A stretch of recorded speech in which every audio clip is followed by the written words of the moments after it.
Welcome to my YouTube channel. My name is Lisa Ann Marie, and this is Faith, Affirmation, and Lifestyle. So if this is your first time here, welcome. And if this is you returning, welcome back. So I recently posted the introductory video, which kind of went over like all the formal things, the why, the what am I doing on here, who is it for, and how often I will be posting and sharing a vlog. So I wanted to also do like a story time video to just share a little bit more about me as a person, and also more about my story and just everything that has kind of shaped this moment right now. Like, I didn't just wake up saying I wanted to do a vlog, but a couple things have happened in my life that have kind of led me to this point. So I thought it was important to share that with you guys, hoping that we connect and, just sprinkle a little vulnerability. Ain't nothing wrong with that. So when I think about story time, I think about the fact that in everyone's life, there's usually that one story, that one lesson, that one experience, that one circumstance or situation that shapes who you are or who you're becoming. And so that always brings me back to when I was 21. Now, granted, childhood, things that, you may have experienced, they all kind of add up, those building block years, those layers definitely add to who you are, but you're not super aware of that. You don't know these things when you're a child. So these issues that, I'm going to share with you guys aren't really new. The low self-esteem, the insecurities, the very poor idea of value and self-respect, they're not new things. These are things that I've been battling since childhood and adolescent years and high school and all those years. But there's this one time that if somebody had to say, what's your story? This is where it brings me to. So I'm 21. I am very involved, heavily involved at that. Okay. Working like 2 doors down from my bishop involved in the church. Of course, if you don't know it by now, faith has always been a huge part of my life. Like, I love God. I love Jesus Christ. So I'm in ministry. I'm a leader. I have a bunch of mentees telling them, what to do and, trying to be a role model and things like that. But I had just got out of a serious relationship, and instead of healing and learning from that relationship, I actually, did a little bunny hop and went into something else. So I started messing with someone else who wasn't my boyfriend. We weren't in a relationship. It was a situationship, friends with benefits, like whatever label you want to give it, that's what it was. And I ended up getting pregnant. So here I am, telling young girls, like, keep yourself for marriage, don't settle, wait for marriage and all those things. And I'm here being a hypocrite. So I got pregnant and I'm like, well, what do I do? Like, what's going to happen? And I feel like at that moment, my faith started to shake a lot, because I started to think about, well, should I terminate the pregnancy? Like, how am I going to feel about that? What is my faith going to say about that? My morals were definitely struggling. And so I had to make a very, very big decision that I think, represents me, represents my faith, represents, the things that I needed to do for myself in that moment. Everybody's story and everybody's decision making is weighed differently. But for me, I decided to move forward with the pregnancy, and I knew that it was not going to be the best situation at all. But I had a lot of people that I had to answer to. I had a lot of people that I had to be accountable to and take full responsibility for what happened. I had to work things out with the guy that I was dealing with, and we ended up both saying that we're going to step up and be here for this child. So a lot of people were supportive. A lot of people weren't. So I experienced, a lot of judgment. Like I had mentioned, I was a leader in the church, so people knew who I was. I was up there dancing in dance ministry and, working with their kids. So it was tough to go through that. The circumstance wasn't pretty at all. But couple months in, I am starting to accept this thing. I'm like, you know what? Like, I'm about to have a baby. I got to do what I got to do. My family, they were supportive. They ended up being supportive. My family's Caribbean, so by no means was the first conversation easy, but they ended up being supportive, and those that stood by me stood by me. I'm accepting the pregnancy. I'm going to have this baby boy, right? And then at 5 months, I go into preterm labor. My body, I'm cramping, I'm falling over. After seeing the doctor and them fixing the issue, it came back, and I'm in the hospital that night. And I ended up giving birth to my son. My son still had a heartbeat. It was going the way that it should have went until it didn't. And so I ended up pushing out a baby boy and having to sign a birth and a death certificate because he still had a heartbeat. And the hospital that I was at, they didn't have the level NICU that you need to be able to at least, work on the baby and give the baby a chance to survive.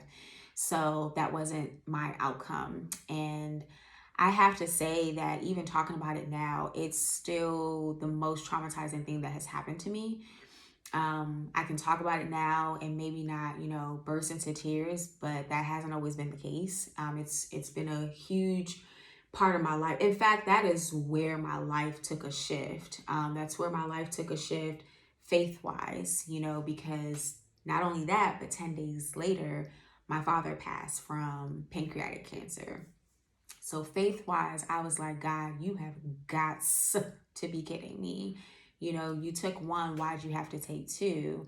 I don't get it, And as much as I was still going to the church where I found refuge and healing, I was also very, very angry. If you know the cycle of grief, you know what I'm talking about.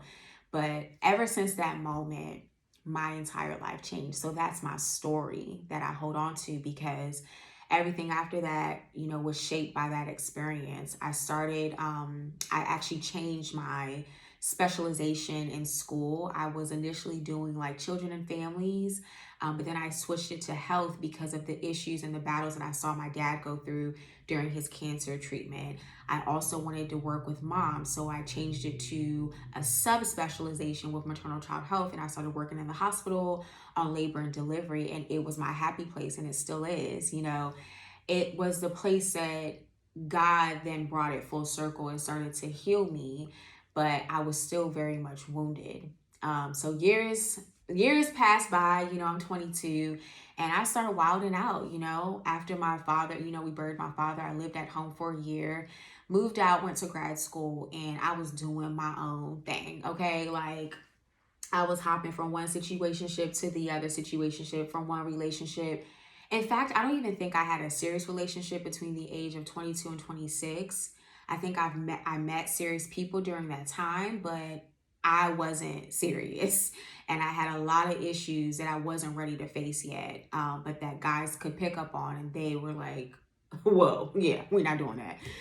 But the guys that just wanted a good time were the guys that kind of fit that need at that moment. And though I wanted them to heal me and I wanted that to be my ointment or my band-aid, it did not last. So fast forward to 26, after I have just, done whatever, messed with guys, had sex to get a sense of worth and value and feel better about myself for a few minutes to get the words of affirmation that I wanted, or I got emotionally entangled with somebody, or I'm fighting with my friends because I want a punching bag.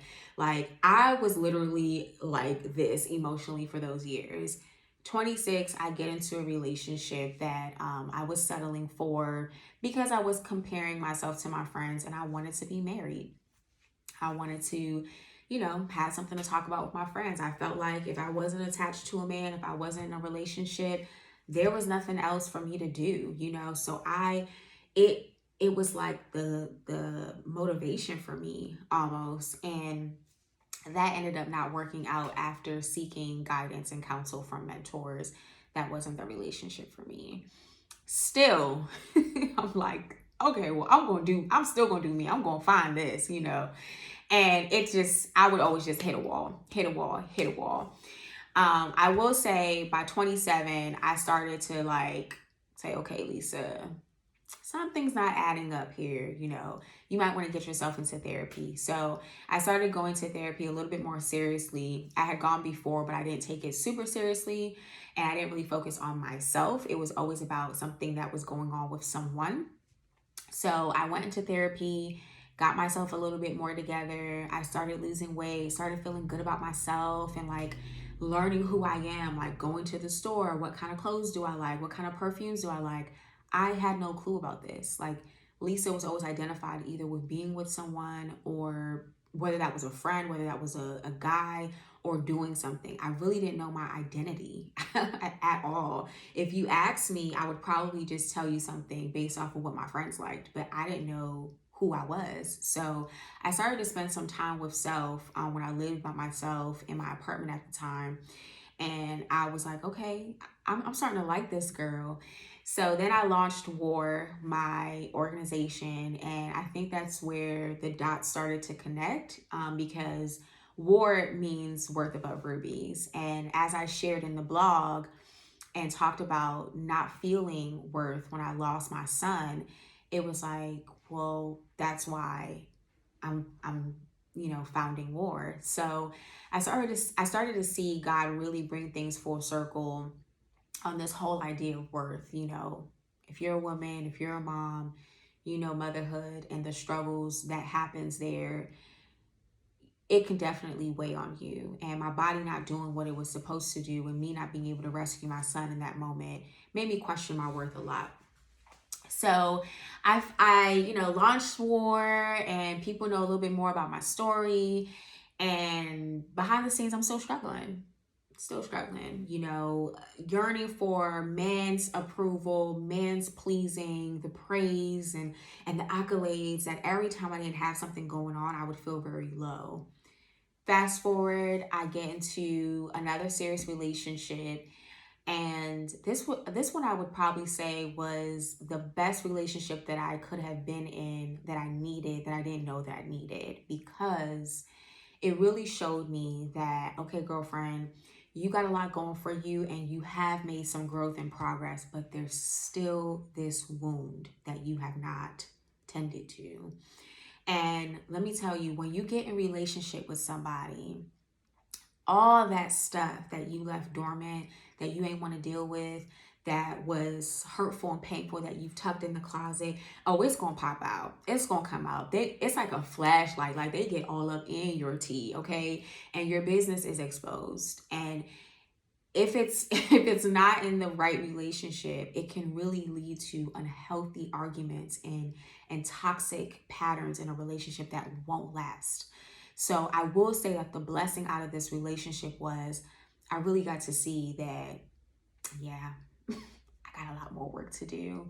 And that's okay. I felt bad about it for a while, but I think that, everything happens for a reason, and it was what I needed at that moment. So that relationship ended on mutual terms, because we both had things that we needed to work on, and it just wasn't a good fit. And it was a respectable disagreement. Probably my first mature, the most mature breakup that I've ever had. So from there, I was like, all right, I can't keep running. My goal is to get married, but there's something about this singleness that is so important, as I shared on the introduction video, that if single women did the work that they needed to, it could really save a lot of arguments, disagreements, or issues in the future, whether that's with yourself, with your partner, or even with your kids. So, in realizing that, I decided to take this time to say, I'm going to be intentional about working on me. I got a life coach, a therapist, I'm a social worker, getting myself involved in books, my spiritual development, my soul care, as I call it, to really nourish myself, and really also have friends who can say, yeah, that area of you, it's been there for a while, but we ain't want to say nothing because you was going to pop off. Yeah. So no, it was time to grow up and put some big girl panties on and accept the truth of the matter. That the truth is, I wasn't affirmed. I wasn't rooted. I wasn't strong. Okay. Even having such a strong faith in God, I still wasn't heavily rooted in that, because like I said, I questioned God a lot, and I've recently have dealt with some of those resentment and anger issues that I've held against him due to the loss of my father and my son. So I'm talking about 8 years ago, and I'm now 31, and I'm just now tackling and dealing with those things. So I just wanted to share that with you guys to let you know that everything happens for a reason. And I strongly believe now more than ever that God's timing is truly perfect.